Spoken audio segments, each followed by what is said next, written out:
वर्ष 1966 के प्रयागराज कुंभ में गंगा जी के किनारे महाराज जी ने हंसी विनोद के मध्य ही एक अन्न क्षेत्र की स्थापित करवा दिया, जहाँ पर भक्तों के लिए प्रसाद आदि का वितरण हो रहा था। मीलों बसी कुंभ नगरी में एक छोटा सा क्षेत्र, जिसकी पहचान केवल हनुमान आकृति के अंकित एक लाल झंडे मात्र से थी, ना कि बाबा जी महाराज के नाम लिए। मेले में अन्य क्षेत्र विशाल एरिया में बड़े बड़े बैनर लिए स्थित थे। बहुत ही धीमी शुरुआत हुई बाबा जी महाराज के इस अन्न क्षेत्र की, परंतु कुछ ही दिनों में महाराज जी की ऐसी विचित्र लीला चली कि सुबह 8-9 बजे से ही भीड़ बाबा जी महाराज का प्रसाद पाने आती, वह देर रात तक बनी रहती। हुक्म भी दिया था सरकार ने कि भरपेट खिलाओ और बांध कर भी दो।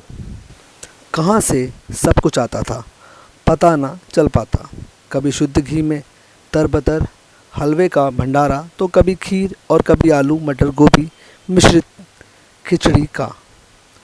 दाल चावल रोटी तो बनती ही थी। बाबा जी महाराज अक्सर देर रात में आ पहुँचते और धुएं से भरी रसोई में जाते। फिर भंडार गृह में पहुँच कभी इस बोरे के ऊपर बैठते, कभी उस बोरे के ऊपर।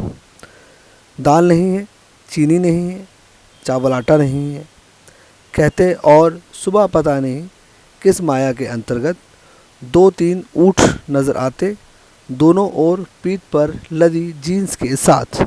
पौष मास की पूर्णिमा को प्रारंभ यह भंडारा माघ पूर्णिमा तक यथावत चलता रहा।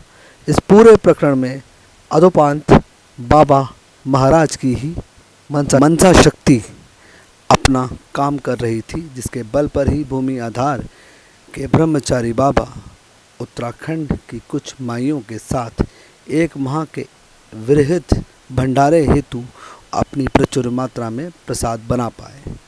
और जब अन्य क्षेत्रों बसंत पंचमी को बंद हो गए, तो उन क्षेत्रों के आश्रित भी महाराज जी के अन्य क्षेत्र पर टूटे पड़े, परंतु आओ खाओ और बांध कर भी ले जाओ वाले बाबा जी के अन्य क्षेत्र पर, जहाँ अन्न मैया खुलकर नृत्य कर रही थी और अन्नपूर्णा माँ की महान कृपा थी, बाबा जी महाराज की इस लीला के अंतर्गत क्या असर पड़ता।